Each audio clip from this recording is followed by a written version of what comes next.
सवाल मेरा ये है, हिंदुस्तान में ग्रहण दिख नहीं रहा है, इसका असर कितना लोगों पर होगा? क्या किन बातों का हमें ख्याल रखना है? थोड़ा सा समझाइए। जी, सबसे पहले सभी दर्शकों को मेरा नमस्कार। और सूर्य ग्रहण, सबसे पहले तो बात है कि किसी भी ग्रहण को लेकर बहुत ही ज़्यादा सुपरस्टिशियस माइंडसेट लेकर अगर हम चलेंगे तो ये एक मतलब जो है ना बहुत ही डिफ़िकल्ट सिचुएशन में हम लोग पहुँच जाएँगे, क्योंकि हमें समय के अनुसार जो है ना परिवर्तन को एक्सेप्ट करना चाहिए और कुछ हद तक विज्ञान को भी कंसीडर करना चाहिए और कुछ हद तक हमें ज्योतिष और अध्यात्म को भी साथ में लेके चलना चाहिए। तो अगर मैं सूर्य ग्रहण की वैसे बात करूँ तो सूर्य ग्रहण को सबसे पहले एक खूबसूरत खगोलीय घटना की तरह हमें देखने की कोशिश करनी चाहिए। जब सूर्य और पृथ्वी के बीच में चंद्रमा आ जाता है और उसकी छाया, चंद्रमा की छाया पृथ्वी पे पड़ रही है, और ये तो जब भी ऐसा होगा क्योंकि पृथ्वी घूमती रहेगी सूर्य के आसपास और ये घटना होती रहेगी। तो ये कोई ऐसी घटना नहीं है कि जो कभी नहीं होगी, ठीक है? सबसे पहली बात ये। अब ये जो जिस दौरान ये हो रहा है तो उस दौरान जो सन की रेज़ है पृथ्वी पर जो नहीं पड़ रही हैं, उसका क्या कुछ समय तक के लिए प्रभाव पड़ेगा या नहीं पड़ेगा? तो डेफ़िनेटली कुछ समय तक के लिए एक ऐसा प्रभाव छोड़ सकती है ये चीज़, क्योंकि हम लोग जो भी ज्योतिष में कार्य करते हैं तो सूर्य और चंद्रमा ये 2 ही ऐसे ग्रह हैं जिनको लेकर हम अपने पूरी ज्योतिष की गणना करते हैं। तो इस हिसाब से देखा जाए तो कुछ प्रभाव ये राशियों पर अवश्य छोड़ेगी। और क्योंकि हमारा जीवन भी सूर्य और चंद्रमा के आसपास ही हम लोग ज्योतिष के हिसाब से बनाते हैं, तो हमारे जीवन पर इसका प्रभाव डेफ़िनिटली पड़ने वाला है। अगर हम अध्यात्म की बात करें, तो अध्यात्म के अनुसार भी अगर हम कहानी पे जाएँ तो कहते हैं कि इस दौरान ईश्वर कष्ट में होते हैं, तो ईश्वर कष्ट में होते हैं तो हम क्योंकि ईश्वर की आराधना करते हैं, तो हमारे जीवन पर भी उसका प्रभाव थोड़ा-थोड़ा पड़ सकता है।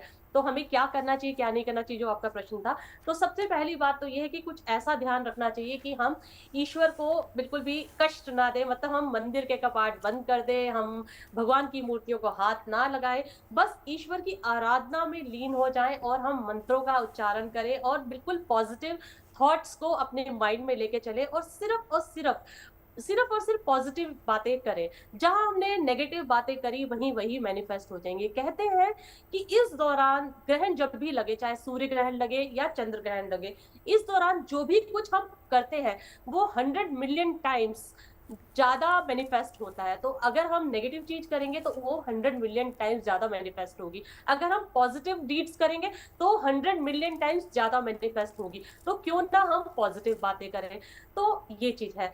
अब हमारे अगर हम हिंदू धर्म के हिसाब से माने तो ग्रहण का जब भी कोई नेगेटिव इम्पैक्ट, जैसे मैंने बोला कुछ समय का ग्रहण है तो उसका इम्पैक्ट थोड़ा-सा पड़ेगा, तो उससे बचने के लिए हमारे धर्म में माना गया है कि स्नान और दान, ये 2 चीज़ें अगर हम करके चलते हैं तो हम इसके किसी भी तरह के नेगेटिव इम्पैक्ट से बच सकते हैं। चाहे हमारी कोई भी राशि हो और हम किसी भी समय हमारा जन्म हुआ हो, ठीक है? तो आप स्नान और दान, तो ऐसे में लोग गंगा स्नान करने जाते हैं या किसी भी पवित्र नदी का स्नान करते हैं। अगर आप ना कर पाएँ स्नान वहाँ पर जाके, तो आप गंगा जल का छिड़काव भी कर सकते हैं। जी, गर्भवती महिलाओं को खास करके ध्यान रखने की ज़रूरत है इस जी दौरान, जो ज्योति जी। आप हम डिस्कस करेंगे आगे जाके। जैसे हमने जाना कि प्राकृतिक आपदा इस ग्रहण के बाद आ सकती हैं, क्या आर्थिक तौर पर भी असर पड़ सकता है लोगों के जीवन पर?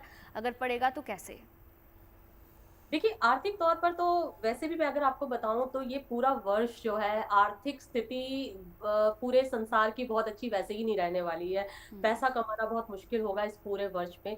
तो अगर ग्रहण के हिसाब से इम्पैक्ट बहुत ज़्यादा पड़ने वाला है तो मैं इस चीज़ से बहुत ज़्यादा सहमत नहीं हूँ कि इस ग्रहण की वजह से बहुत ज़्यादा इम्पैक्ट पड़ेगा। लेकिन हाँ, कुछ समय के लिए जो राशियाँ मतलब इससे जुड़ी हुई हैं, उनको थोड़ा-सा प्रभाव पड़ सकता है। मतलब जैसे कि मेष राशि हो गई, वृश्चिक राशि हो गई, वर्गो यानी कि कन्या राशि हो गई और एक्वेरियस और सैजिटेरियस राशि, इन राशियों को थोड़ा प्रभाव पड़ सकता है कि उनको वर्क में और उनकी जो व्यापार में और इनकी जो जितनी भी वित्तीय उनकी गतिविधियाँ हैं, उन पे थोड़ा-सा समय के लिए प्रभाव पड़ेगा। लेकिन ऐसा प्रभाव नहीं है कि बहुत ही ज़्यादा लंबे समय तक, बिकॉज़ ऑफ दिस थिंग कि उनको बहुत ज़्यादा डिज़ास्टर होगा। लेकिन ये जो विश्व है, पूरा विश्व इस पूरे वर्ष ही इस तरह से आर्थिक स्थिति में किसी न किसी जद्दोजहद में मतलब अटका रहेगा, मतलब कुछ प्रॉब्लम्स रहेंगी। पैसा कमाना इतना आसान नहीं है इस पूरे साल हर इंसान के लिए। तो ये तो ख़ैर पहले से ही मैं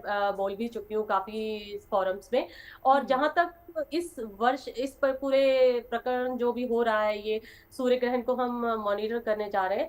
इस दौरान क्योंकि हम भारतवर्ष में रहते हैं और ये हमारे भारतवर्ष में तो देखा ही नहीं जा रहा, तो इसका कोई भी प्रभाव हमारे भारतवर्ष पे बहुत ही किसी भी तरह का नहीं पड़ रहा है। और हमें परेशान होने की वैसे भी ज़रूरत नहीं, क्योंकि सूतक हमारे यहाँ वैसे मान्य नहीं है। हम्म, जहाँ-जहाँ इसको देखा जा रहा है सिर्फ़ वहाँ पर सूतक मान्य है, तो हमें वैसे भी परेशान होने की ठीक, ज़रूरत नहीं है। लेकिन हाँ, दान करना और स्नान करना हमें फिर भी चाहिए। बिल्कुल। एस्ट्रो तक ऐप पर आपको मिलेगा भविष्य से जुड़े हर सवाल का जवाब। डाउनलोड कीजिए एस्ट्रो तक ऐप और चुटकी में जुड़िए इंडिया के बेस्ट एस्ट्रोलॉजर से।